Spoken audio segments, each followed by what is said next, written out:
नमस्कार जेंटलमैन, स्वागत है आपका। मैं हूं योगेंद्र। आप देख रहे हैं एक मुलाकात में हमारे साथ हैं मिस्टर तपेश भट्ट साहब, जो CIIE के वाइस प्रेसिडेंट हैं और यूथ के लिए काफी महत्वपूर्ण भूमिका अदा कर रहे हैं। स्टार्टअप हो या फिर उनको उस प्लेटफॉर्म तक पहुंचाने की बात हो जिससे वो अपना रोजगार सृजन कर सकें।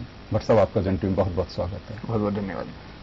CIIE से जुड़ने के लिए या फिर कहें कि एक अपनी जो भूमिका अदा कर रहे हैं अभी, किस रूप में कर रहे हैं, कैसे कर रहे हैं? CIIE जो है वो IIM अहमदाबाद का बिजनेस इंक्यूबेटर है।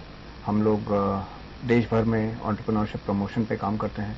हम लोग स्टूडेंट्स और यंग एंटरप्रेन्योर्स को उस स्टेज तक पहुंचाते हैं जहां पर वो अपने पैरों पर खड़े हो सकें, जहां पर उनको एक्सटर्नल वैलिडेशन मिल सके। हमारे साथ काम करने के लिए बहुत तरीके हैं। हम प्रोग्राम्स रन करते हैं, काफ़ी कंट्री वाइड प्रोग्राम्स हमारे हैं, जैसे पावर ऑफ आइडियाज़ है जो हम इकोनॉमिक टाइम्स ग्रुप के साथ करते हैं। Department of science and technology भी उसमें एक पार्टनर है। हम एक इंडिया इनोवेशन ग्रोथ प्रोग्राम करते हैं जो कि department of science and technology, government of India और लॉकहीड मार्टिन और टाटा ट्रस्ट के सहयोग से हम करते हैं। तो किसी भी एंटरप्रेन्योर के लिए ये प्रोग्राम ओपन है, ये सिर्फ IIM के लिए नहीं है प्रोग्राम। कोई भी एंटरप्रेन्योर कहीं से भी इन प्रोग्राम्स में अप्लाई कर सकता है। और जैसे मैं अगर आपको बताऊं तो पावर ऑफ आइडियाज़ में हमें देश भर से करीब 6-7 हज़ार एप्लीकेशंस आती हैं हर साल। जी, कोई जुड़ना चाहे, क्या क्राइटेरिया उसका, कैसे जुड़ सकता है? पहली बात तो यह है कि आपका प्रोडक्ट इनोवेटिव होना चाहिए। आपके प्रोडक्ट में आप एक या तो नया मार्केट टारगेट करें, या आप एक कोई नई टेक्नोलॉजी यूज़ कर रहे हो, या आपने कोई नई तकनीक विकसित करी हो। तो एक तो यह है। दूसरा यह है कि आपके पास एक टीम ही चाहिए जो उस प्रोडक्ट को मार्केट तक ले जा पाने में सक्षम रहे। आपके पास जो आप पैसा, अगर आप चाहते हैं कि हम इन्वेस्ट करें या आप चाहते हैं कि हम वो सपोर्ट प्रोवाइड करें, तो आपके पास उसका एक रोड मैप होना चाहिए कि किस चीज़ में आपको सपोर्ट चाहिए। हम सपोर्ट कर सकते हैं हर तरीके से। हम एडवाइस के साथ सपोर्ट कर सकते हैं, हम इन्वेस्टमेंट के साथ सपोर्ट कर सकते हैं, पर हम वो स्टार्टअप कर नहीं सकते। तो आप में वो कैपेबिलिटी होनी चाहिए कि अगर हम आपको सपोर्ट करें तो आप उस आइडिया को या उस तकनीक को मार्केट तक ले जा पाएं। तो आप एक कायदे से कह सकते हैं कि आप एक सपोर्ट करते हैं उसे, और एक मार्गदर्शन कहा जा सकता है, आप उसे एक गाइडलाइन देते हैं कि आप इस तरह से काम कर सकते हैं। हाँ, हम मार्गदर्शन भी है और साथ में हम इन्वेस्टमेंट भी करते हैं। तो हमारे अभी हमारे पास करीब 4 फंड हैं। एक है CII सीड फंड, जिसके थ्रू हम वेरी अर्ली स्टेज काफ़ी छोटी कंपनीज में छोटे इन्वेस्टमेंट्स करते हैं, करीब 20 से 50 लाख से 1 करोड़ के बीच के इन्वेस्टमेंट्स। हमारे पास हमने इस साल एक नया इनिशिएटिव लॉन्च किया है, भारत इंक्लूजन, जो कि गरीब तबके के लोगों पे फोकस जो बिजनेसेस हैं उनको प्रमोट करने के लिए और उनमें इन्वेस्ट करने के लिए। उस केस में हम अगेन उसमें भी हम एक सीड फंड है जो कि अर्ली स्टेज बिजनेसेस के लिए हैं, और थोड़ा ग्रोथ स्टेज फंड्स हैं। हमने एक और वेंचर फंड अभी क्लोज किया है, जिसका नाम है भारत इनोवेशन फंड, जो कि लेटर स्टेज कंपनीज में इन्वेस्ट करेगा। करीब कहा जाए तो करीब 3 करोड़ से 6 करोड़ के इन्वेस्टमेंट्स इन अ स्टार्टअप जो कि ग्रो कर रहा है, जो कि अपना प्रोडक्ट प्रूव कर चुका है मार्केट में। बट साहब, लेकिन एक बात यहाँ पे यह है कि एक मंदी का दौर बताया जाता है और कई तरह की जो चीजें हैं, इसमें एक रिस्क है कि मेरा प्रोडक्ट है, आज लेके आऊं नहीं आऊं, क्योंकि यूथ में एक ये बड़ा एक उथल पुथल जिसे कहते हैं कि मन में कि मैं अगर कोई इनोवेशन करना चाहता हूं या स्टार्टअप करना चाहता हूं, पता नहीं मार्केट में क्या पोजीशन है। तो पहले कुछ मार्केट स्ट्रेटेजी तैयार करें या फिर किस तरह से इसे कर सकते हैं? देखिए, सबसे किसी भी इसका एक बेस्ट एग्जांपल सिर्फ ये है कि आपको ये चीज सिर्फ मार्केट बता सकता है कि आपका आइडिया चलेगा या नहीं चलेगा। एक्सरसाइज करना आपको ही जाकर के बात करनी पड़ेगी। जो आजकल के युवाओं को जो करने की जरूरत है वो ये है कि आप प्रॉब्लम समझें। काफी लोग क्या करते हैं कि वो सोल्यूशन पहले बना देते हैं कि ये हमने सोल्यूशन बनाया, और उसके बाद वो उसकी प्रॉब्लम ढूंढते हैं कि किस प्रॉब्लम पे एप्लीकेबल होगा। जो उनको करने की जरूरत है वो ये है कि आप पहले जाएं, लोगों से बात करें, उनकी प्रॉब्लम्स को समझें, और उस प्रॉब्लम को सॉल्व करता हुआ कुछ आइडिया या कोई बिजनेस आगे बढ़ाएं, ताकि जब आप एक रियल प्रॉब्लम आप सॉल्व करते हैं किसी के लिए, तो वहां पर सामने वाले के लिए भी आपका प्रोडक्ट एक्सेप्ट करना थोड़ा इजी हो जाता है। अदरवाइज तभी होगा वो। जी हाँ, बिकॉज अदरवाइज एक गुड टू हैव प्रोडक्ट जो होता है, या एक मी टू प्रोडक्ट जो हम बोलते हैं कि ऐसे बहुत सारे हैं मार्केट में और आपने भी एक और लॉन्च कर लिया, तो उसमें कस्टमर के पास कोई रियल इंसेंटिव नहीं है आपके पास जाने का। लेकिन आप अगर किसी रियल प्रॉब्लम को सॉल्व कर रहे हैं तो वो कस्टमर भी आपके साथ जुड़ना चाहेगा, वो आपका प्रोडक्ट खरीदना चाहेगा या आपको सपोर्ट करना चाहेगा। लेकिन एक जो एनवायरनमेंट जिस तरह का बनता जा रहा है कि मंदी का दौर है, रिस्क हर आदमी ये सोच के चलता है कि मैं ये काम कर रहा हूँ उसमें रिस्क है, तो वास्तव में रिस्क है या फिर एक माहौल बना दिया गया पब्लिक के बीच एक माउथ पब्लिसिटी कि नहीं मंदी का दौर है, हमें करना चाहिए नहीं करना चाहिए, थोड़ा वेट करना चाहिए, कुछ ऐसी स्थितियां हैं या बनावटी हैं सब ये चीजें?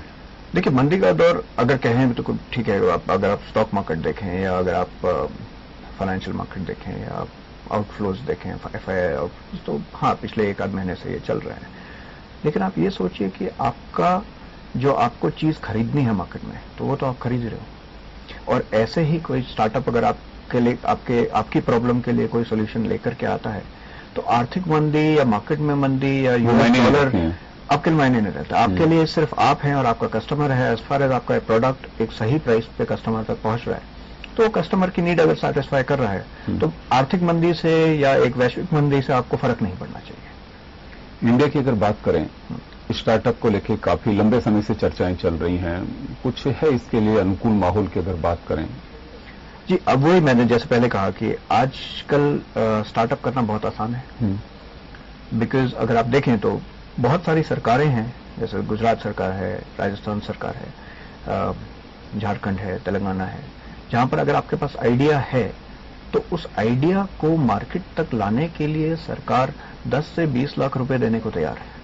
अगर आप किसी रिकग्नाइज इंक्यूबेटर के साथ जुड़े हुए हैं, चाहे आपके कॉलेज का इंक्यूबेटर है या चाहे कोई शहर में कोई इंक्यूबेटर है, जैसे फॉर एग्जांपल यहाँ राजस्थान में हमारा रिको के साथ कोलैबोरेशन है जिसे हम स्टार्टअप ओएसिस बोलते हैं, वहां पर आप जाएं, आपके पास इतने सारे मेंटर्स वहां अवेलेबल हैं जो आपको हेल्प करेंगे बिजनेस में, पैसा अवेलेबल है स्टार्टअप करने के लिए। गुजरात में फॉर एग्जांपल आपको अगर आपके पास कोई आइडिया है हार्डवेयर स्पेस में तो आपको up to 20 lakh rupees government देती है to try and build that idea, कि आप उस आइडिया का आप एक प्रोडक्ट बनाएं तो उसके लिए आपको करीब 20 लाख रुपए मिलते हैं कि आप 20 लाख रुपए लीजिए, ये प्रोडक्ट जो आप बोल रहे हैं आप बना के दिखाइए और इसको आप मार्केट तक ले जाइए। केवल इंडिया के सामने, दुनिया के सामने बेरोजगारी एक बड़ी चुनौती है, तो ये सारे जो प्रयास हैं अभी कहीं कमी है अभी, क्योंकि अभी भी लोग जूझ रहे हैं जिस तरह से बेरोजगारी है या लोग करना नहीं चाह रहे हैं। आप तो खैर काफी लंबे समय से एक्सरसाइज कर रहे हैं, जैसे रिजल्ट्स की अपेक्षा थी प्लानिंग को देखते हुए, क्या वास्तव में वैसे आ पा रहे हैं? जी हाँ, जी हाँ। अगर हम देखें कहीं भी हम अगर कोई भी इनिशिएटिव लॉन्च करते हैं जी, तो हमें जैसे मैंने बताया पावर ऑफ आइडियाज में हमें साल भर में 5 से 6 हज़ार आइडियाज मिल जाते हैं। ठीक है, हम इंडिया इनोवेशन ग्रोथ प्रोग्राम करते हैं तो अनदर, सो उतने ही आइडियाज हमें अक्रॉस द कंट्री से मिलते हैं। People reach out to us. जितने भी लोकल इंक्यूबेटर्स हैं, सरकार ने क्या करा है कि पिछले 2 साल में उन्होंने 200 incubators across the country identify करे हैं जिनको कि वो फंड कर रहे हैं। अब ये इंक्यूबेटर्स सब टाइप के इंजीनियरिंग कॉलेजेस में, मैनेजमेंट कॉलेजेस में, शहरों में बने हैं जहां पर आप जाकर के अपना बिजनेस आप टेस्ट कर सकते हैं। तो ये आई वुड से कि इससे एक्सपोजर आपका काफी बढ़ता है। आप देखते हैं सामने वाला स्टार्टअप क्या कर रहा है, आप उनसे सीखते हैं, आपको मेंटर्स हैं। बहुत सारे शहरों में काफी सक्सेसफुल बिजनेसमैन हमेशा रहे हैं। जयपुर एक शहर है, अहमदाबाद हमेशा से बिजनेस के लिए काफी माना जाता है, लेकिन वहां पर स्टार्टअप्स नहीं होते थे। क्यों? क्योंकि मोस्टली पीपल अपने फैमिली बिजनेस में जाते थे। सो जिसका फैमिली बिजनेस का बैकग्राउंड नहीं है वो बिजनेस के बारे में सोच नहीं सकता था, क्योंकि उसके लिए एक जो इनिशियल कैपिटल इन्वेस्टमेंट की जरूरत होती थी, जो इनिशियल गाइडेंस की, एक सर्विस क्लास फैमिली वो नहीं प्रोवाइड कर सकती थी, ना वो कैपिटल प्रोवाइड कर सकते थे, ना वो गाइडेंस प्रोवाइड कर सकते थे। आज की डेट में ये दोनों चीजें आपको अवेलेबल हैं सरकार की तरफ से, मल्टीपल एजुकेशनल इंस्टीट्यूट्स की तरफ से। तो अगर आपके पास एक आइडिया है या एक जुनून है कुछ कर दिखाने का, तो आप जा करके वो काम कर सकते हैं बिना ये सोचे कि इसके लिए पैसे कहां से आएंगे। मतलब एक मेरा सवाल है कि CII अपनी आपकी एक एक्सरसाइज है। सपोज अगर कोई भी व्यक्ति इंजीनियरिंग करके निकलता है या MBA करके कहीं से आता है, वो जानना चाहता है कि मैं किस तरह के स्टार्टअप कर सकता हूं, कुछ आइडियाज आप लोग भी देते हैं कि वो अपना आइडिया लेकर के आए तो आप उसे एक गाइड कर सकते हैं कि आप इसको यूं भी कर सकते हैं, या आप लोगों से कोई आइडिया शेयर कर सकते हैं कि हमें बताइए कि हमें क्या कर सकते हैं। सो आइडियाज, वैसे मैं आपको एक बात बताऊं, आइडिया उतना ज्यादा इंपॉर्टेंट नहीं होता है। क्या इंपॉर्टेंट होता है कि आप उस आइडिया को आगे ले जा सकते हैं कि नहीं। यूजुअली जो हम कहते हैं लोगों से कि आपका जो फील्ड ऑफ स्टडी है या आपको जिस इंडस्ट्री का एक्सपीरियंस है, आप उस क्षेत्र में आइडिया की तलाश करें। क्योंकि कोई दूसरा, अगर आप फॉर एग्जांपल आप आज की डेट में आप इंजीनियर हैं और आप कुछ फार्मिंग से रिलेटेड करना चाहते हैं, अगर आप उस फील्ड को नहीं समझते हैं तो वो आपके लिए डिफिकल्ट होगा। ऐसा नहीं कि लोग नहीं कर रहे हैं, लोग करते हैं, सक्सेसफुली करते हैं। बट पहला जो हमारा एडवाइस होता है वो ये है कि अगर आपने जो चीज पढ़ी है आप उससे रिलेटेड स्टार्टअप करने की कोशिश करें, क्योंकि उसमें आपकी कोई तो एक्सपर्टीज है।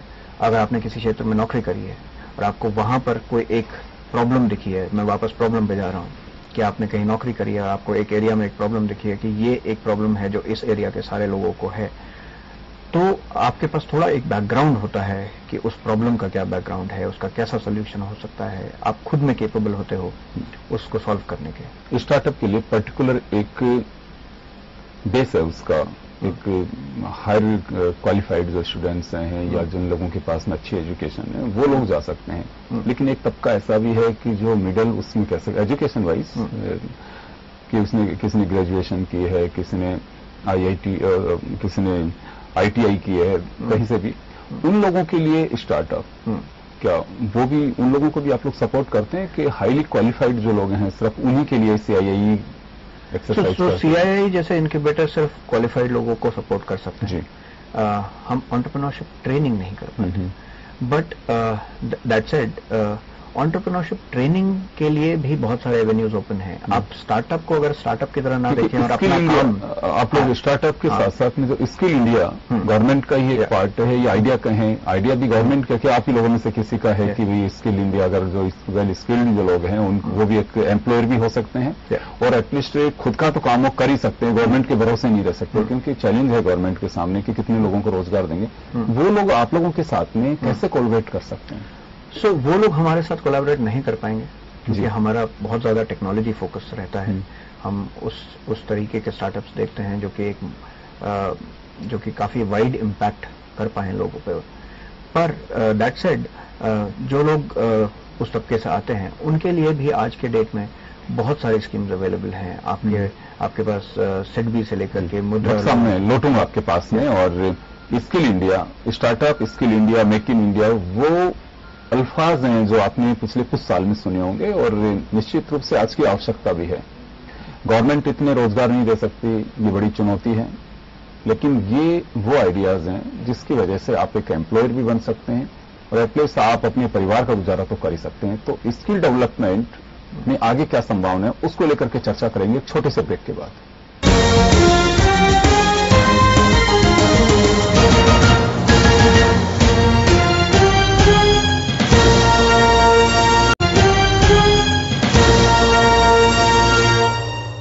ब्रेक के बाद एक बार फिर आपका स्वागत है। आप देख रहे हैं एक मुलाकात में हमारे साथ हैं मिस्टर तपेश भट्ट, CII के वाइस प्रेसिडेंट, जो स्टार्टअप्स और इनके लिए काफी काम कर रहे हैं।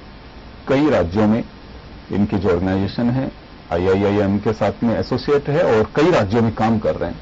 सर, मैं स्टार्टअप्स से पहले हम जो डिजिटल इंडिया की बात कर रहे थे, इसके साथ स्किल इंडिया, स्किल इंडिया पे गवर्नमेंट का काफी फोकस है और फोकस इस नाते है कि कुछ लोग ऐसे होते हैं कि वो ग्रेजुएशन तक भी नहीं पहुंच पाते या ग्रेजुएट होते हैं लेकिन प्रोफेशनल डिग्री नहीं उनके पास में, तो बस एक है कि सिंपली वेल तो नहीं कह सकते, क्वालिफाइड है बस वो कि अपना कुछ आइडिया है उनके पास में, तो वो लोग ITI पे जाते हैं या दूसरे अपने छोटे मोटे काम कर रहे हैं। उनका किस तरह का फ्यूचर कह सकते हैं? यहाँ गवर्नमेंट के लिए कुछ ऐसे हैं कि साथ में आप लोगों को भी जोड़ सकें उनके, कि आपको सपोर्टिंग उसमें काम कर सकते हैं?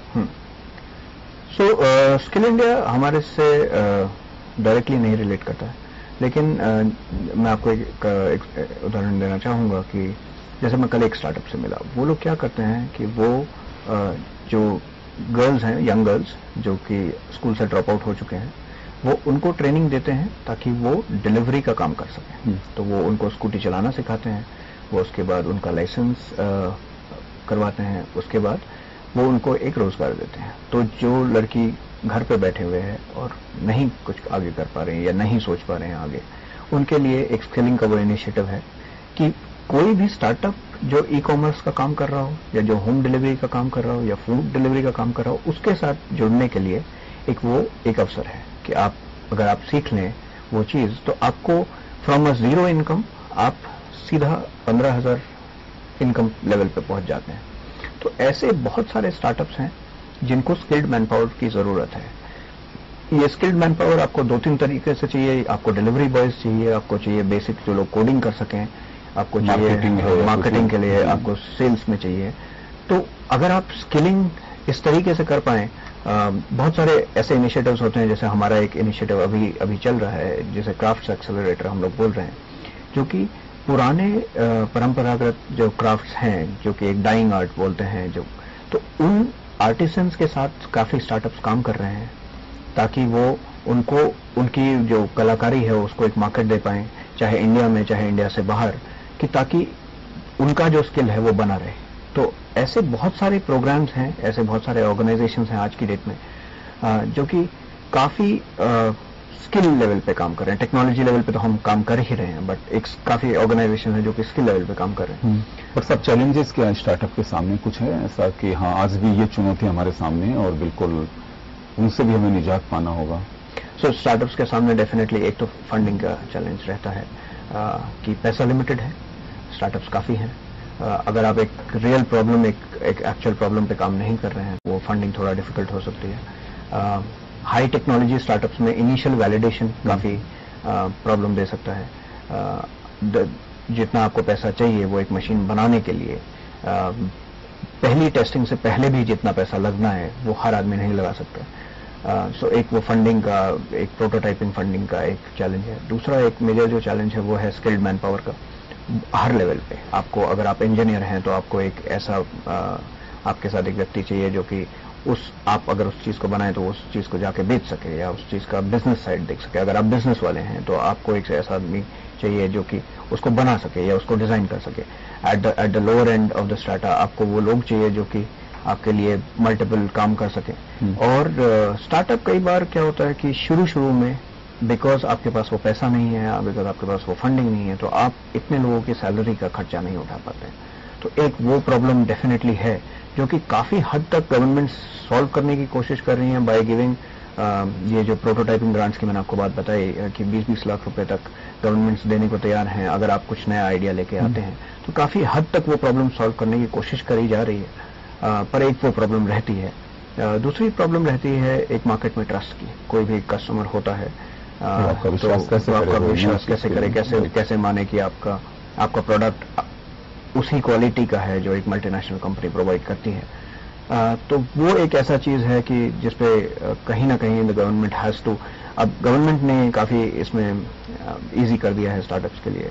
आज की डेट में अगर कोई रजिस्टर्ड स्टार्टअप है तो वो गवर्नमेंट के टेंडर्स में जो कंडीशंस होती हैं कि आपको इतने साल से बिजनेस में होना चाहिए, आपका टर्नओवर इतना होना चाहिए, वो एग्जेम्प्ट होता है इन कंडीशन से। तो स्टार्टअप्स एक्चुअली जाकर के टेंडर में बिड कर सकते हैं। मिस्टर भट्ट, आपने कुछ लोगों जो ऑर्गेनाइजेशंस के नाम बताए थे, आपने कुछ ट्रस्ट के नाम बताए थे, टाटा फाउंडेशन की जो बात की थी, कुछ लोग ये सोशल कॉज भी हैं इन लोगों के।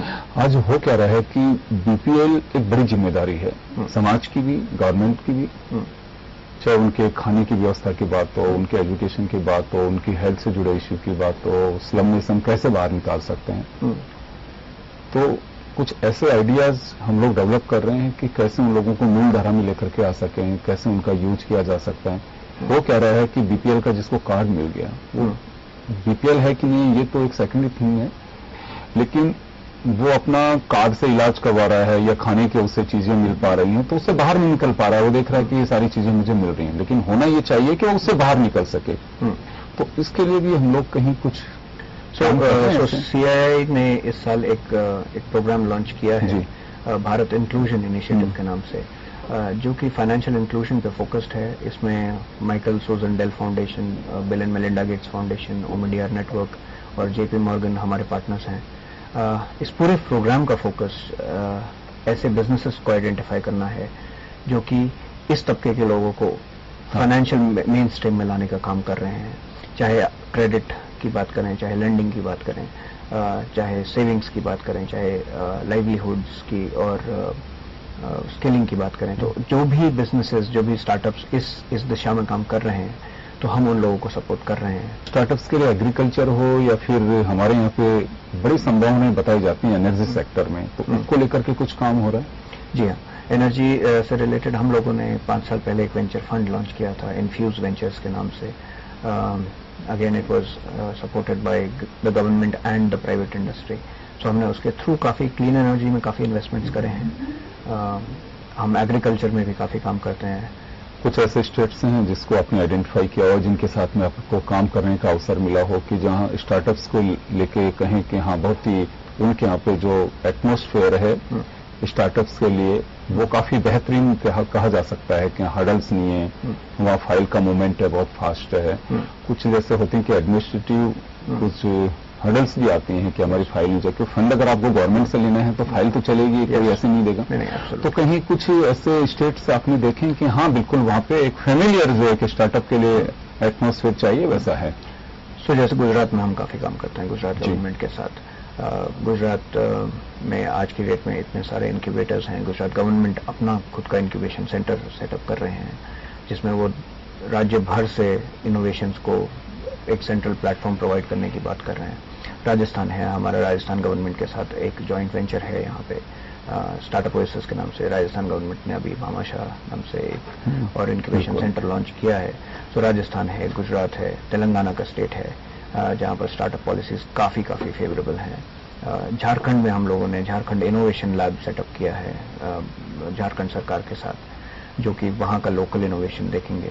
आपने जो फाइनेंस की बात बताई कि गवर्नमेंट भी पैसे देती है, वो पैसा आपके प्रोडक्ट किस तरह का लेके आ रहे हैं? वो आइडिया है आपका, आइडिया को हम सेल कर रहे हैं कि हम ये प्रोडक्ट देंगे और किसी भी एक तबके की प्रॉब्लम को इस तरह से हम सोल्व कर सकते हैं, वही आपका स्टार्टअप है। किसी की रिक्वायरमेंट है खाने से जुड़ी हो या फिर किसी और चीज से जुड़ी हुई हो कि हम ये आपको प्रोवाइड कराएंगे और आप उसके बदले आप नहीं देंगे, वो लेकिन एक आपके प्रोडक्ट की है कि आप सैंपल कैसा दे रहे हैं। आगे के फाइनेंस की फंडिंग की क्या किस तरह से मैनेज हो पाता है? उसके आगे का जो सरकार की एक्सपेक्टेशन है वो ये है कि एक बार आपने वो प्रोडक्ट बना दिया और आपने वो प्रोडक्ट मार्केट में लॉन्च कर दिया, तो आपको एक तो रेवेन्यूज आने शुरू हो जाएंगे। आप उस प्रोडक्ट को मार्केट में बेचेंगे तो आपको थोड़ा पैसा वहां से आएगा।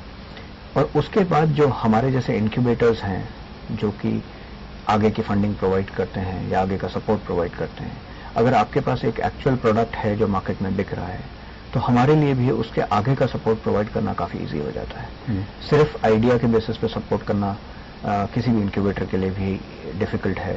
मुद्रा लोन वगैरह का कुछ है इसमें सार्थक परिणाम कुछ आ रहे हैं? तो गवर्नमेंट की बड़ी एक महत्वाकांक्षी योजना है ये भी कि आप पैसा लीजिए, रोजगार के अवसर आप अपने तैयार करिए, उसके लिए हम आपको पैसा भी देते हैं। तो इसके कुछ पॉजिटिव बिकॉज एक जो काफी एक अगर आप मूल रूप से कहें तो एक बेसिक लेवल पे जो एक पैसे की कमी होती है, अगर आपको मुद्रा लोन मिल रहा है या आपको सेडबी से लोन मिल रहा है या आपको गवर्नमेंट से फंडिंग मिल रही है उस प्रोडक्ट को बनाने के लिए या उस प्रोडक्ट का एक मार्केटिंग टेस्ट करने के लिए या अपना एक छोटा कारोबार सेटअप करने के लिए, कई बार सिर्फ वही रिक्वायर्ड होता है। क्योंकि एक बार आपका कारोबार सेटअप हो जाता है तो उसके बाद आप उसमें से रेवेन्यू से वो लोन वापस चुका सकते हैं। अगर वो ग्रांट है तो फिर आपको वो चुकाना भी नहीं है।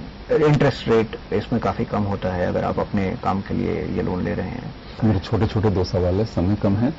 एग्रीकल्चर हमारे यहाँ पे सारी जो चीजें हैं ये प्रकृति बेस्ड हैं। अगर पानी का अभाव है, दास्तान है कि फर्टाइल है लैंड लेकिन अब पानी की कमी है यहाँ पे, तो कुछ ऐसी है कि इसके बारे में कुछ प्लानिंग्स आ रही हैं सामने, कुछ लोग करना चाह रहे हों कि हाँ एग्रीकल्चर, क्योंकि अगर खाद्यान्न पैदा नहीं होंगे तो बड़ी स्थिति विकट होगी।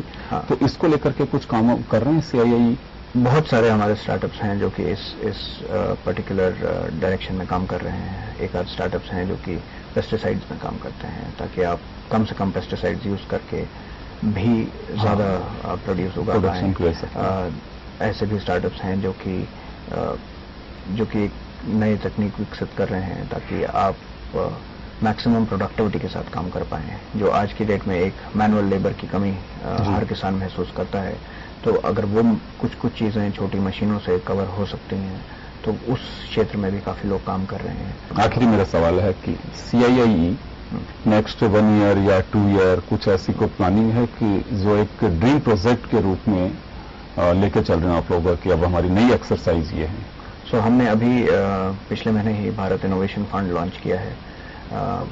इसका पहला राउंड हमने क्लोज किया है। ये करीब 700 करोड़ के आसपास का फंड रहेगा, जिससे कि एक डीप टेक्नोलॉजी जो हम बोलते हैं हेल्थ केयर में, एग्रीकल्चर में, फिनटेक और रिलेटेड सेक्टर्स में डीप टेक इनोवेशंस पे ये फोकस करेगा। तो हम इसके लिए काफी उत्साहित हैं। साथ ही मैंने आपको बताया भारत इंक्लूजन इनिशिएटिव के बारे में, जो कि फाइनेंशियल इंक्लूजन पे काम कर रहा है। तो ये दो हमारे मेजर प्रोजेक्ट्स हैं जो कि हम अगले 1 साल तक काफी इनके बारे में उत्साहित हैं। चलिए, हमारी शुभकामनाएं हैं जन टीवी की ओर से कि आप अपने मकसद में जरूर कामयाब हो, क्योंकि स्टार्टअप महज एक को स्लोगन या फिर ये कहें कि कोई वर्ड नहीं है।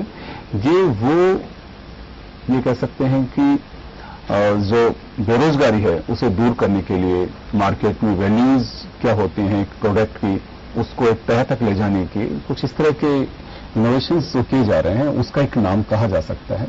और निश्चित रूप से उस क्षेत्र में काम हो रहा है, लेकिन आवश्यकता इस बात की है कि 2 कदम आगे बढ़ाने की। और मिस्टर भट्ट जो बता रहे हैं, पूरे आइडियाज दे रहे हैं, आवश्यकता इसी बात की है। ये कह सकते हैं कि एक रिसर्च प्रोग्राम है ये, आपको मार्केट से लेकर के आपकी पॉकेट तक का, कि आप अगर कोई प्रोडक्ट तैयार करते हैं तो किस तरह से बिकेगा, उसकी मार्केट वैल्यूज क्या है, लोग लेंगे कि नहीं लेंगे, क्योंकि आपको वो एक्सरसाइज करनी होगी पहले, उसको तलाशने होंगे अवसर। तो ये सारी चीजें एक दूसरे पर डिपेंड है और उसी को लेकर के हमारी महत्वपूर्ण चर्चा हुई है। CII इस क्षेत्र में एक काफी महत्वपूर्ण भूमिका अदा कर रहा है और हम शुभकामना देंगे आपको भट्ट साहब कि आप जरूर अपने मकसद में कामयाब हो। और एक मुलाकात में बस इतना ही, दीजिए इजाजत, नमस्कार।